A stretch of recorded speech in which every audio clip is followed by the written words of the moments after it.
Have you ever been through a season that felt just completely silent? You're facing this huge challenge and it feels like you are totally on your own. It's this deep, isolating feeling, right? But what if that silence isn't what we think it is? Let's dive into that. Is the question we all ask when things get tough. We're looking for a sign, we're listening for a voice, and all we get is crickets. And it is so easy to take that silence and think, well, that's it. I've been forgotten. But what if we've been looking at this whole thing completely backwards? Just let that sink in for a second. What if in those moments where it feels like nothing is happening, you're actually being protected, shielded from stuff you can't even see? This idea, it completely reframes our hardest times. And there is no better story to show us what this looks like than one of the most intense tests of faith in all of history. Yeah, we're talking about Abraham. This is way more than just some ancient story. It's like a masterclass in what it really means to trust when absolutely everything is on the line. The stakes just could not be higher. So let's just walk through this gut-wrenching journey together. First, you get the command, a test that seems to fly in the face of every promise Abraham had ever been given. Then comes the long, quiet 3-day walk up a mountain with his son, Isaac. Can you even imagine the battle that must have been raging inside his head with every single step? They get there, they build the altar, and then we hit the absolute climax of this whole test, the moment of total, complete surrender.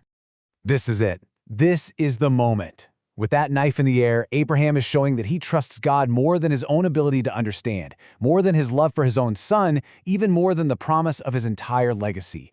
He is all in. It is a terrifying but beautiful picture of what complete faith looks like when you can't see the way forward. And it's right here, at this exact moment of total surrender, that a whole new side of God's character is revealed.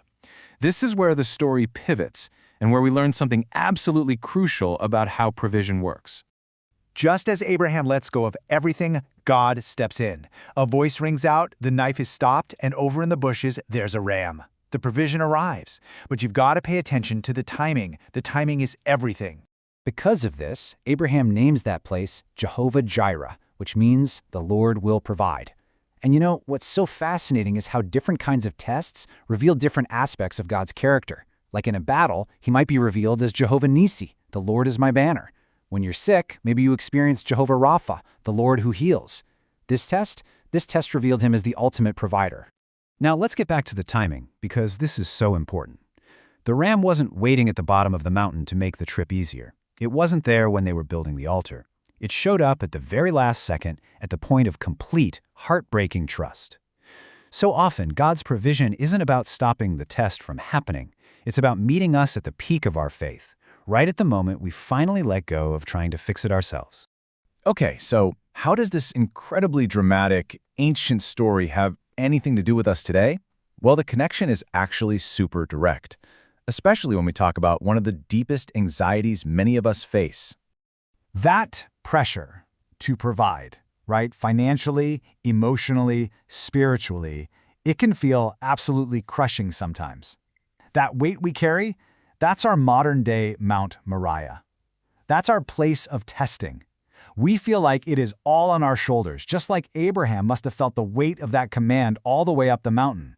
So when things get tight, when our resources are low, we really have a choice. We can respond out of fear, we panic, we start to complain, or we can respond with faith.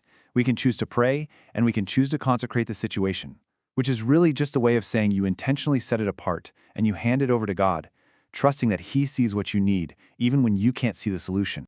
And here's why this is so critical, especially for parents. Your kids are watching. They are learning who God is, not just from what you say in a lesson, but from how you live when the pressure is on. Does your response teach them that God is basically a cosmic vending machine you only go to when you need something? Or does it teach them that He's the source of your peace, your strength, that He is someone worth wanting, not just someone you require to get you stuff? So as we wrap this up, the big takeaway is that Abraham's story isn't just some historical event for us to admire from a distance. It's really an invitation for us to look at our own lives and our own mountains. So this is the question for all of us to sit with. What area of your life are you white-knuckling right now, just trying to control and provide for in your own strength? Is it your finances, your career, your family? What would it actually look like to raise the knife, to fully surrender that one thing, and to trust that Jehovah Jireh, the Lord who provides, is way more interested in giving you himself than he is in just giving you the ram in the thicket?